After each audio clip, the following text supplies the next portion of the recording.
Greetings and bienvenue, Midnight Crew. Thank you for returning to this broadcast.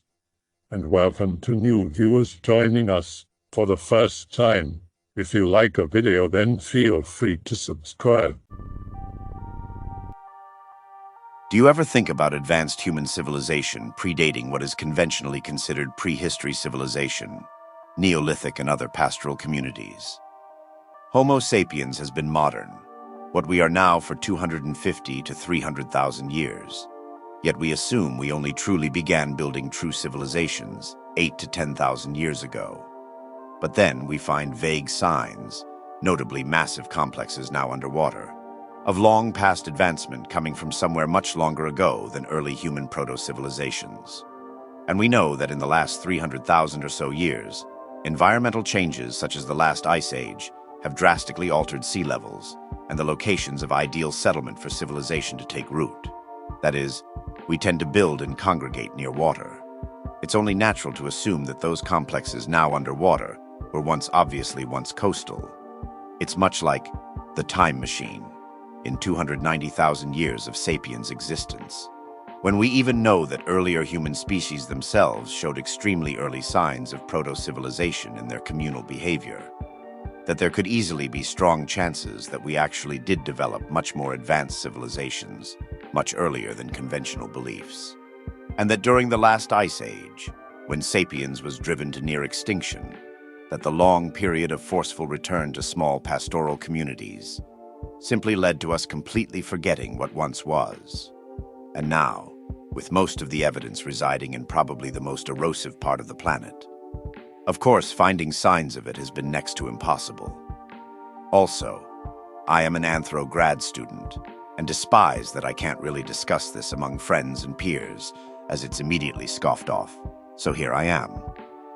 There is evidence for primitive proto-civilizations prior to the early city-states of Mesopotamia, but there exists no physical evidence for an advanced civilization existing hundreds of thousands of years ago. All archaeological evidence points to the contrary, that we were simple, primitive hunter-gatherer tribes. As I said, there is actually vague, though obviously speculative evidence for some sort of advancement physically. It, however, is obviously not greatly numbered and sits deep underwater. The complexes and other formations all conveniently date, not for sure, but believed at least, to periods of pre-submersion. To be fair, aside from remains being found, we really don't know much about the way sapiens lived during the Ionian stage of the Pleistocene. We know that we grew into what we are today, and we know that pastoral and other primitive Paleolithic communities were around. But that can be misleading, as pastoral and Neolithic communities still exist today as well. Can you provide any links to this vague complex? The Yonaguni complex is the most prevalent example that has actually gotten a fair amount of study. Its rock itself is definitely natural, but alterations made to it are just too perfect to be natural. Personally, Sundaland is where most of my interest is. Recent studies are continually finding that it is almost assuredly the cradle of Asian civilization, which is being increasingly found to be much more earlier advanced than we've conventionally thought. Of course, most of it is on a sunken continent. How advanced are we talking exactly?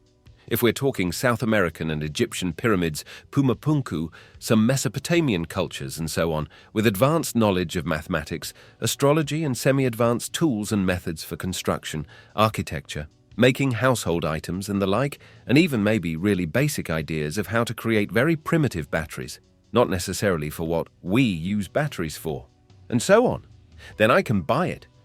There are certainly quite a few questionable things in the world that might lead me to ask if such things are possible, if nothing else. Even some marks on old building sites suggest that maybe, just maybe, their tools could have been quite a bit more advanced than we think.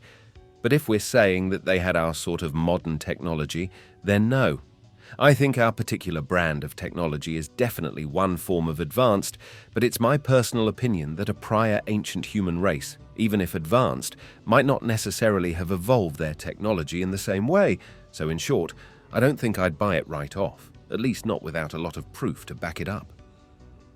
Allow me to present a pet idea. Tech trees are segregated by several factors. The combination of these factors restricts development along certain lines. This also results in many simultaneous lines of development. Some of these factors include geographic proximity, language, culture, access to raw materials, trade links with other cultures, and so forth. Within these individual trees, near-simultaneous discoveries are common, as the new knowledge is constantly shared around. Old ideas get improved on and inspire new ideas. In modern times, this is a global process, even more so with the internet. Before global communication took off in the mid-19th century, the pace of development was much more haphazard. Isolation was the norm. To find the most unique technological developments, one might look at the most isolated technologists. So a group that was geographically, culturally isolated might be expected to come up with new solutions. This idea can be generalized outside of the realm of tech and inventions, of course, and it probably isn't remotely new.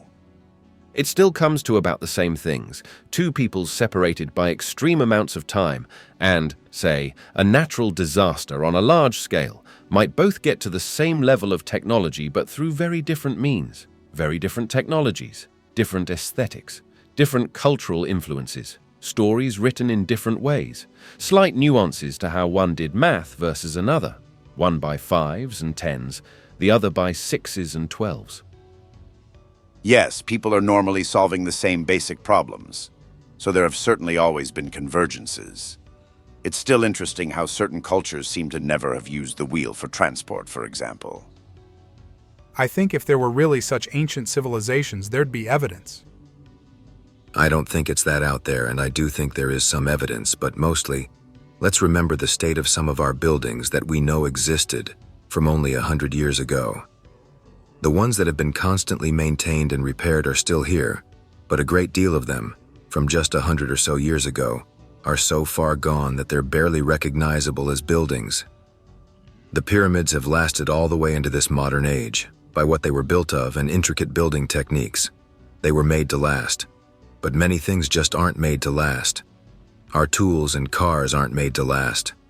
Ever gone to a really old junkyard and looked at a really old car?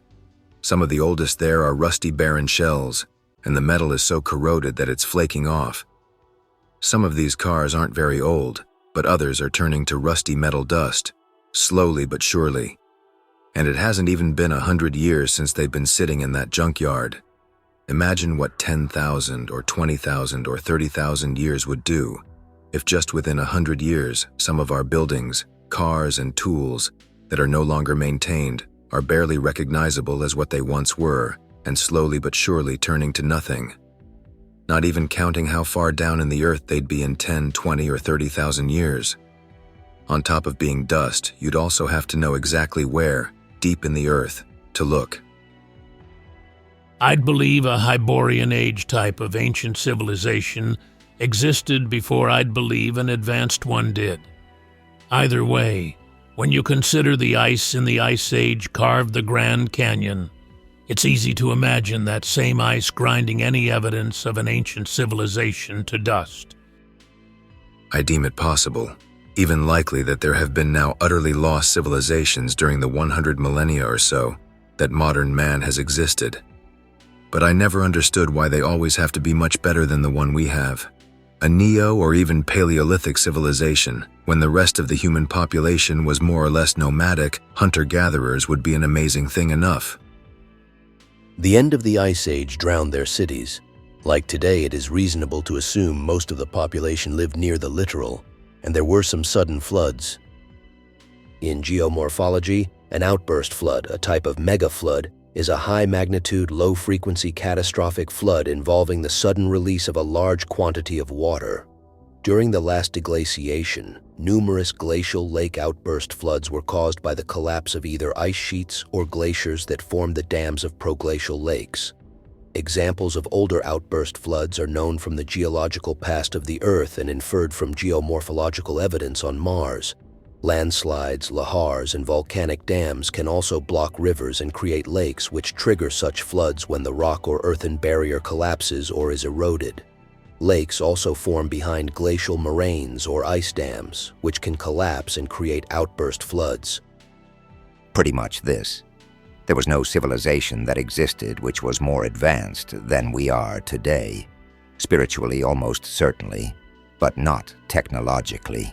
None that there is any evidence for either way. While no mainstream historian will ever admit it, the evidence heavily indicates that the Neolithic Revolution was actually the dissemination of existing knowledge of a comparable level from areas that were flooded at the end of the last ice age into suitable, fertile river valleys. I can't say for certain whether this was from a single, centrally located civilization or from a number of different ones that developed at different paces across the Earth. It could well be that developments were made separately in different sites, and it's only that they were all flooded at the same time that the Neolithic Revolution appears to occur somewhat simultaneously. I suspect that it was from a single point, but the jury is still out on that. In either case, this civilization was human, developed without extraterrestrial aid, and had sophisticated astronomical skills with limited agricultural ability and most likely some proto-writing of some kind. I don't believe they had yet discovered metalworking in any significant capacity, but were, nonetheless, far from being simple hunter-gatherers. I find this subject fascinating. I definitely think there is decent proof that the current accepted timeline of humanity is wrong, or at least not completely accurate.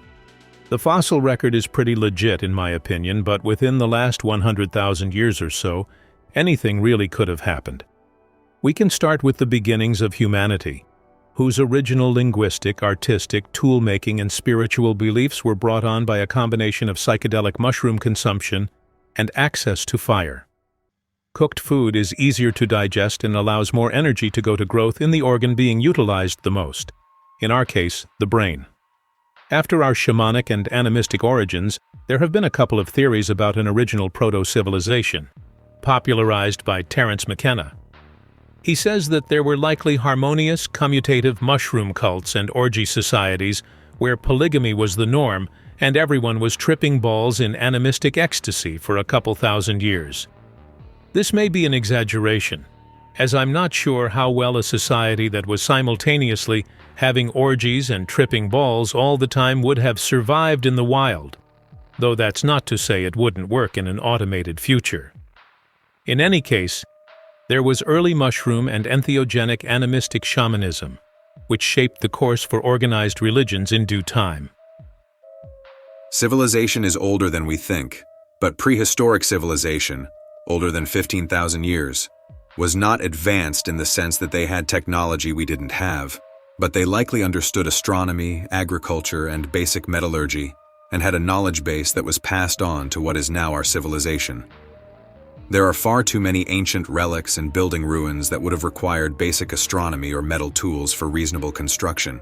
Look at stuff like the Antikythera mechanism, which is mind-boggling, advanced for something as old as it is, but it didn't require anything more than a good metallurgy and knowledge to construct. And it's not the only historical relic to follow that kind of pattern. I don't think it has anything to do with aliens or future humans. I just think that humanity barely survived the end of the Ice Age and the massive sea level changes that came with the Younger Dryas warming event 12,000 years ago. It would have wiped out any coastal or river settlements. Everything was either crushed by glaciers or is under 200 feet of water. Personally, I think there are alien races somewhere in space that we, humans, have seen and researched, but are still totally mysteries for how advanced they are. And they know about us. But as for civilizations not as advanced as them, but more advanced than us right now, it's hard to believe they went extinct. It's also hard to believe they left Earth. So much of the leftover evidence from these lost cities, Göbekli tape, Antikythera computer mechanism, symbolic hieroglyphics, the many times an ancient 4 hockey stick symbol was found throughout the world, make me think those civilizations are still here. The Antikythera device is pretty amazing, but it is unfortunate it got tagged with the word computer. Technically correct, but in the computer age we live in now, it conjures up thoughts of devices orders of magnitude more complex. It was essentially a relatively complex orrery, used to determine what the positions of the stars and planets would be on future or past dates. This might be useful if you are a priest, an astrologer, or a naturalist. It is pretty impressive, but not outside the known capabilities of people at the time. There are even allusions to similar devices in Cicero and elsewhere. Being eradicated by another civilization or disease is often what really happens. Though the Spartans are a good example of what can also happen. They went out as a slow, whimpering death as their population dwindled, refusing most interactions with other civilizations, preventing most immigration or trade. Their history muddied by embellishments to the point they were risen up to what they are historically known as now to the common, even if the more educated have sifted out the more truthful nature of the Spartans, such as things like they had 2 acting kings, not 1. Between the years 2020 and 2025, we will confirm historically the existence of Atlantis, after someone finally finds the last hall of records that exists. Lemuria existed up to about 50,000 years ago. There were some major, what you term to be, upheavals 75,000 of your years ago. This continent that became what we today know as North America was injected with the civilization that we call the Hopi. The Hopi have already deemed that their reality exists both in the physical and the dream state naturally, and allow themselves to exist halfway between physicalness and non-physicalness as a natural state of being, which is in part what is defined as the idea of transformation from third density to fourth density awareness, in that you allow the heretofore self-created separation between your physical reality and non-physical reality to become removed and to be blended in consciousness so that you will begin to live, physically live, your dreams. Sometimes physical evidence for the past just doesn't exist. Plenty of things that happened in just the last 100 years have absolutely no supportive evidence, but the only thing left to support them actually happening is theories. I'm plenty skeptical, but people who cry for evidence regarding certain things can be just as special as non-skeptics. And examples for this? Because this sounds like it came straight out of your ass. We have found evidence of old cultures that would last, but that sort of proof isn't the sort that would be advanced. The reality is more primitive things like giant blocks of granite will last through the ages. Houses, cars, tools. Some buildings from the early 1900s that weren't of importance, and thus weren't kept up, were just left to rot. And rot they did. They were overgrown beyond recognition within a few decades, molded and warped within 50 years, and now many of them resemble green, lumpy, and collapsed hill-like structures if they resemble anything at all. Old cars have rusted and slowly flake away in junkyards even now. Some of the oldest from the early 1900s are so far gone within another 100 years, the only evidence of them will be rust-colored dust. Imagine what 10,000, 20,000, or 30,000 years would have done to either of these things. Most modern architecture, cars, and tools aren't made to last. They'll start turning into nothing within 100 years, and become dust or something unrecognizable within a few hundred years. Things made to last, on the other hand, tend to last much longer. But that's not how anything advanced we've made has ever been built. Not on the material or construction levels. New York left to rot for 30,000 years would not look like a city. It wouldn't look like anything. It would be nothing at all. The proof is in what happens to our modern machines and buildings within a decade, within 50 years, and things from the early 1900s, not 100 years gone. Only those constantly kept up and taken care of, renewed, are still here. The rest have long turned into things barely resembling buildings, tools, and so on. Only those specifically preserved have lasted. Imagine what they'd look like in 30,000 years, if only 100 years had rendered some of these buildings completely unrecognizable. Even advanced cultures would have things that would last. If a skyscraper collapsed 10,000 of years later, there would still be many elements that could be found and recognized. You don't need the whole thing intact to be able to draw conclusions about the thing and the environment it originates from. A widespread advanced civilization wouldn't disappear without a trace. Deal with it. This isn't exactly true. Skyscrapers aren't what you think. They require almost constant maintenance. If a skyscraper collapsed, the same thing that happened to it would happen to the car, an example from earlier. Weather of all sorts would affect the area, bury it over thousands of years. The metals would rust, and just like the car, eventually barely be recognizable. That would only take a few thousand years, not even 10,000 years. By 20,000, it would be buried so deep in the earth you wouldn't even see the remains. By 30,000, even deeper, rotting even more all this time, so far below you that it was completely out of eyesight. And that's just 30,000 years. Imagine if it were more than that. Weather, meteors, continental drift, great floods, land masses beneath the ocean, massive polar shifts. There's even proof that the crust of the earth massively shifted, all the plates at once long ago. That places once in warm locations on the earth are now completely submerged, some in water, others long frozen over by ice. There is history left. We find countless things we can't explain that we throw to the side or ignore. We've found sculptures and trinkets in the form of flying machines that, when built exactly to those specifications, even some of the things we display in museums we look at and say, this is a religious thing or a pot or a vase, even though they look nothing like the other things of those nature from a given culture. We attribute cement's creation to particular cultures, but then find ancient cement of high quality in places like Bolivia, and people pretend it's not there even while a person is in front of them holding up a chunk, and notes on the analysis going, but here's the proof. Ever heard of archaeology or paleontology? Unless humans regressed back to cavemen, eventual remains would be identified as artificial. But if this theory is true, that's exactly what happened. We regressed massively for some reason, on a near global level. We have archaeologists, but even now they aren't experts. When people first started investigating these things, they weren't any better. In fact, worse. And we're academics, we know better. Everything you do is wrong or lesser, and these things you made can't possibly be of any substance because by divine right we think we are better than you. Even without the religious state, we still very much have an idea that we are better, just plain better, and look at everything through that lens in the majority, even supposed archaeological experts. The reality is, the smartest of us are still flawed, stupid human beings. We have very specific ideas and filter out things that contradict those ideas. This is a basic fact of human life. Any psychologist will tell you about this very common human behavior that is so ingrained that most don't even realize it when they do it.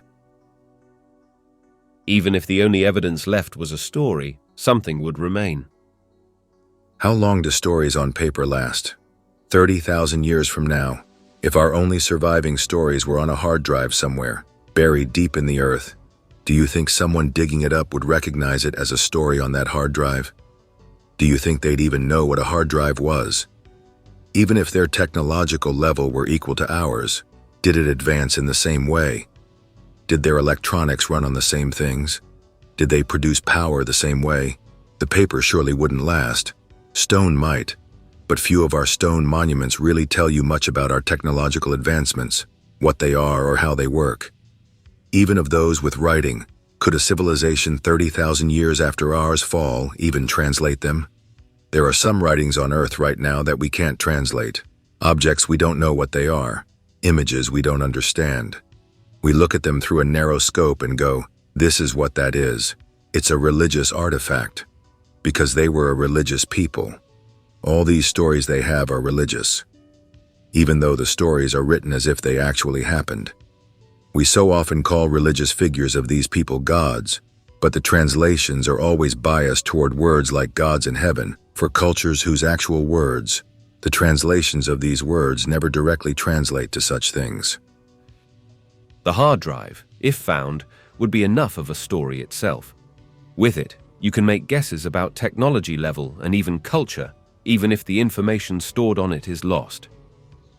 Is it? If you find it, do you know what it is? Do you recognize it as a hard drive?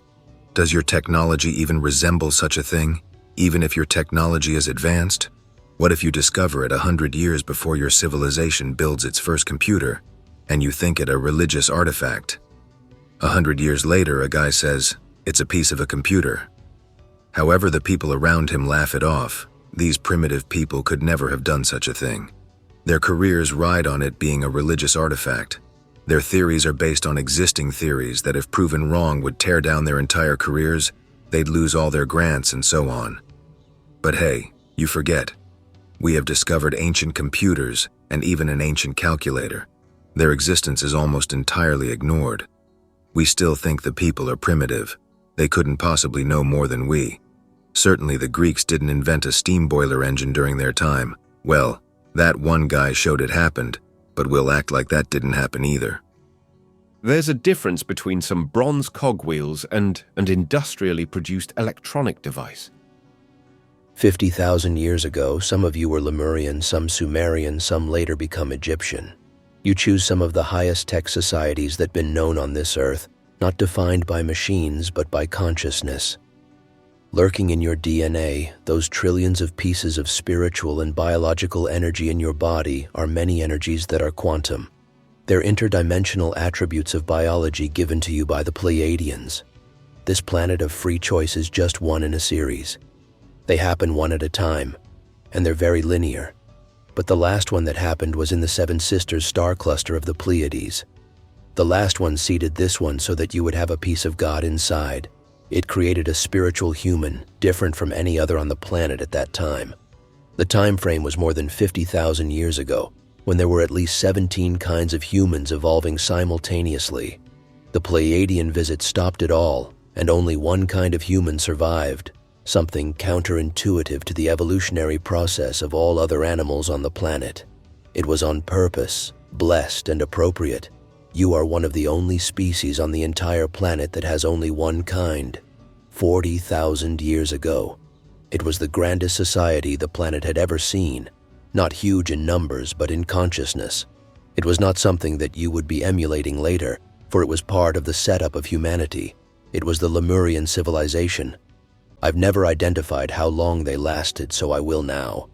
What would you think of one society that lasted more than 20,000 years? They lived in peace. It would dwarf, would it not, anything that has ever happened in recorded society on the Earth? Nothing you know of comes close to that. 40,000 years ago, planet Earth was rotating at 28 degrees on its axis. That was the tilt of the Earth, and it's not the one you have today. In addition, geologically, the planet was much different 40,000 years ago.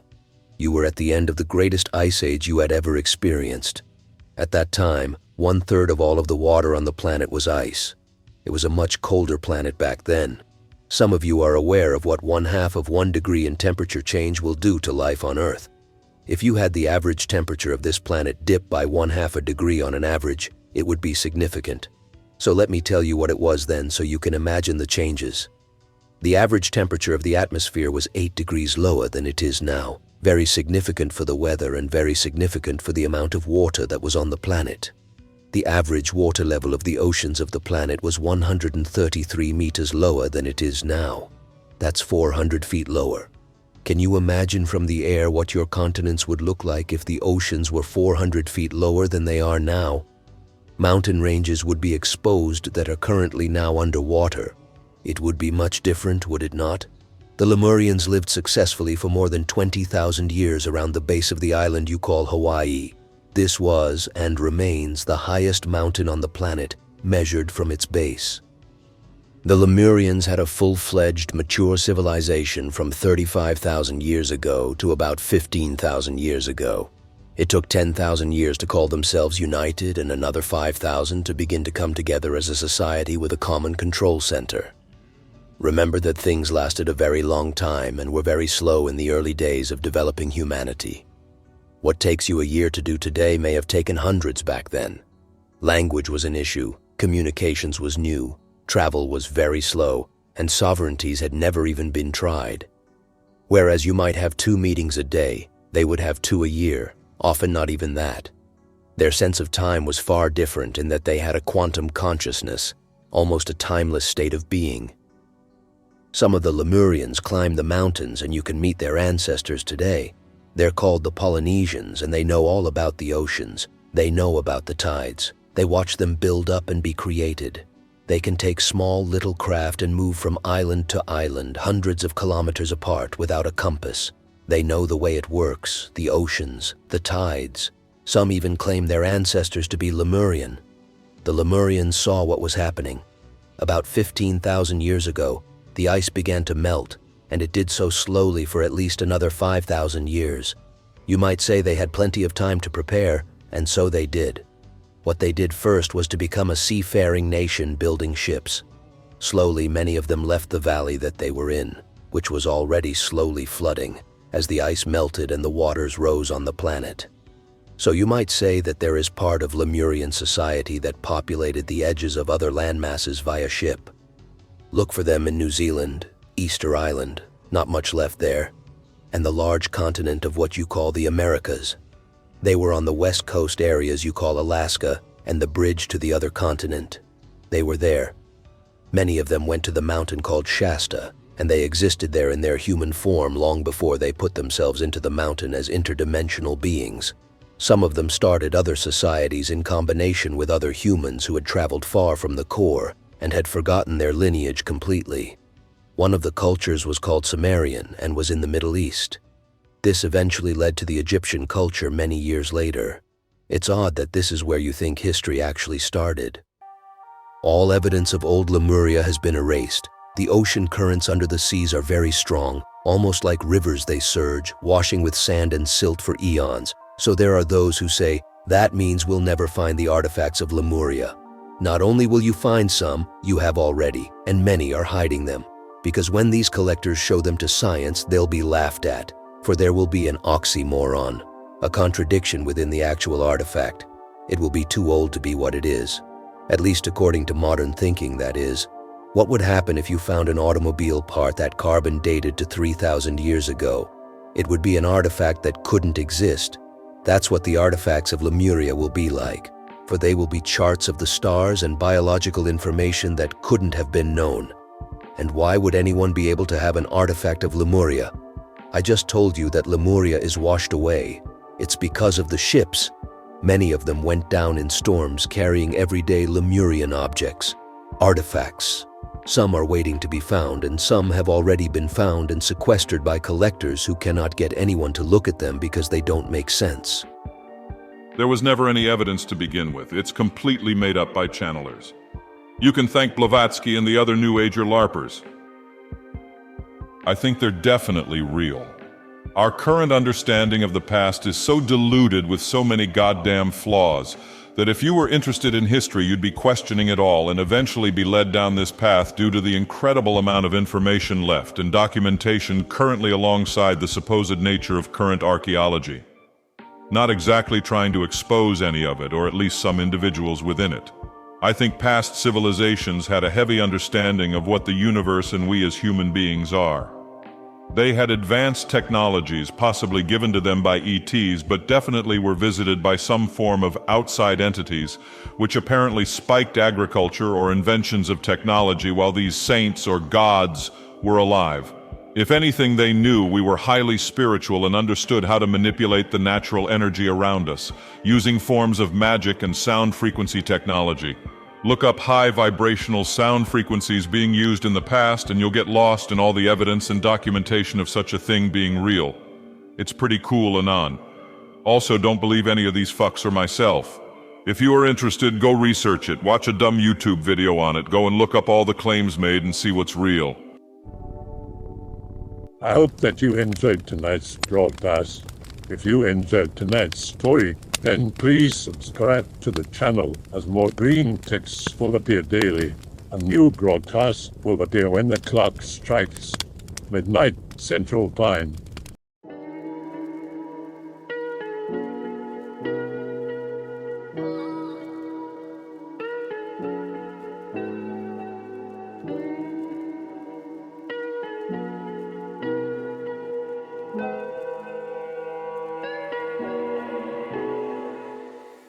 Remember to check the Odyssey and Rumble pages for separate archives of previous broadcasts.